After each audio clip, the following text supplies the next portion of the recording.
Vamos lá, capítulo 8 do livro de Salmos. Ó Senhor, nosso Senhor, teu nome majestoso enche a terra. Tua glória é mais alta que os céus. Aqui Davi deixa evidente o quão grande e majestoso é o nome de Deus. O seu nome é majestoso e enche toda a terra. Tua glória é mais alta que os céus. Nós podemos constatar, ao ver a beleza da natureza, outro dia eu estava na praia, como pode você olhar um oceano, aquela magnitude, aquela tamanha beleza e não imaginar um Deus que criou tudo aquilo. É muita beleza para você não se conectar com o Criador da beleza. É por isso que ninguém vai chegar naquele dia inculpável diante de Deus, porque o céu, a terra, as estrelas, o mar, tudo proclama essa glória. E esse salmo fala sobre isso, e eu gostaria que você mergulhasse comigo no entendimento de quem é Deus. Quando você entende quem é Deus, na imensidão do universo, você começa a olhar as coisas de maneira diferente. Tu ensinaste crianças e bebês a anunciarem tua força. Assim calaste teus inimigos e todos que a ti se opõem. Quando Davi faz essa analogia com bebês, com crianças, ele traz a realidade da fragilidade que nós somos. Já viu como um ser humano filhote, ele é incapaz de viver sozinho? Se você pega qualquer animalzinho e como ainda filhote, não qualquer, né? Mas a maioria dos animais, e um cão, por exemplo, um cachorrinho. Se você pega ele e deixa ele viver por conta dele, ele vai calambiar ali, se tiver uma comida fácil ele come, e se não tiver, talvez ele até morra, mas ele sobrevive mais fácil. Um ser humano, um bebê, se você deixar ele sozinho, ele simplesmente morre. Ele não consegue se movimentar, ele não consegue sair do lugar. Nós somos sensíveis, frágeis, nós somos pequenos demais diante de tanta grandiosidade. Versículo 3: Quando olho para o céu e contemplo a obra de teus dedos, olha só, quando eu olho para o céu, para as estrelas, para o sol, para a lua, eu contemplo a obra de teus dedos. Eu gosto do capítulo 19, que diz que Deus ele revela a sua grandeza através do céu e da terra. A lua e as estrelas que ali puseste. Pergunto, qual é a pergunta? Quem são os simples mortais para que penses neles? Quem são esses mortais? Nós somos os mortais. Nós somos criaturas onde, embora nós sejamos seres espirituais, nós vivemos num corpo mortal. Quem são os seres humanos para que com eles te importes? E aí, versículo 5. Vamos continuar. Versículo 5. E, no entanto, os fizeste apenas um pouco menores que Deus, e os coroaste de glória e honra. Tu os encarregaste de tudo que criaste e puseste sob a autoridade deles todas as coisas. Os rebanhos, o gado e todos os animais selvagens, as aves do céu, os peixes do mar e tudo que percorre as correntes do oceano. Mencionando sobre a grandeza de Deus. Versículo 9.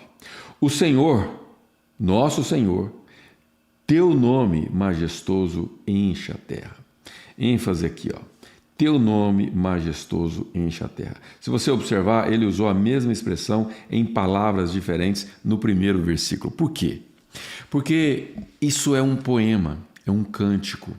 É a primeira razão. Segunda razão, né? Segunda razão é que, como eu disse lá no passado, a Bíblia não era acessível como era hoje.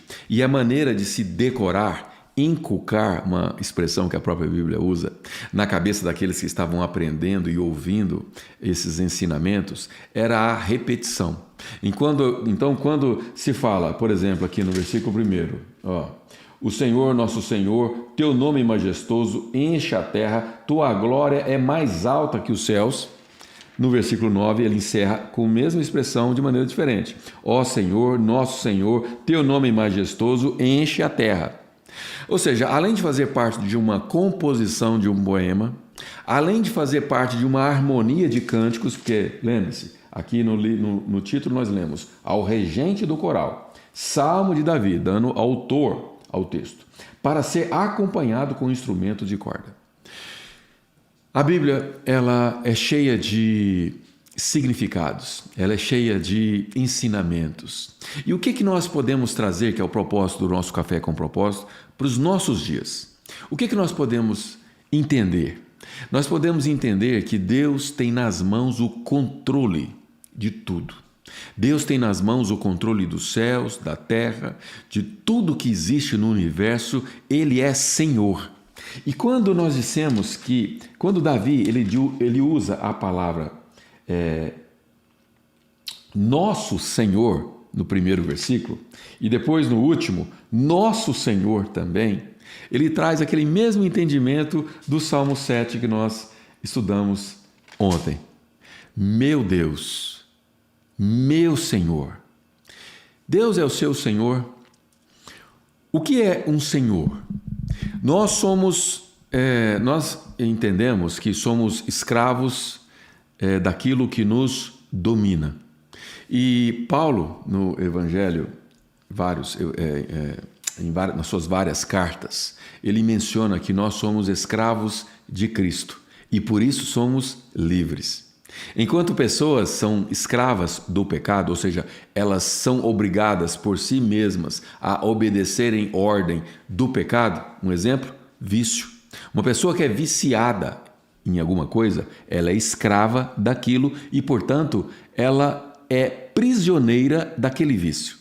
No entanto, em contrapartida, há um paradoxo quando nós analisamos o fato de sermos escravos de Cristo. Ao sermos escravos de Cristo, significa que nós fomos libertados do pecado, das amarras que nos prendia. E agora nós somos livres, não só para adorá-lo, não só para reconhecê-lo em nossos caminhos, não só para entender o plano que ele tem para nós, plano de paz e não de mal, para nos dar um futuro com ele, mas também somos livres para poder entender que nós precisamos cumprir o nosso propósito. Então, diante de um Deus tão grandioso, tão majestoso, que nós podemos chamá-lo de nosso, nós temos com isso uma responsabilidade de fazer com que esse entendimento de propósito, entendimento de que um Deus tão grande assim, um Deus que olha para meros e simples mortais e seres humanos, para que Deus se importe conosco. Deus se importou conosco de tal forma, diz lá em João 3,16, porque Deus amou o mundo de tal maneira, ele se importou conosco de tal forma que deu o seu próprio filho, que na verdade ele mesmo como filho se deu, se doou, para que todo aquele que nele cresce, a regra é clara, todo aquele que nele cresce, não pereça, mas que tenha a vida eterna. Vida eterna ao lado de um Deus que nos comprou com um alto preço. A graça é de graça, mas não custou barata. Ela custou um preço muito alto. E é por isso que esse Deus quer ser seu. Ele se interessa em estar conosco. Se importa de tal maneira que ele se deu, se sacrificou, se fez homem, passou pelo processo de ser um bebê frágil, passou pelo processo de crescer até se tornar adulto e aí sim ele se sacrificou, dando a sua própria vida para que eu e você simplesmente crescêssemos nisso, para que um dia nós pudéssemos morar com ele na eternidade.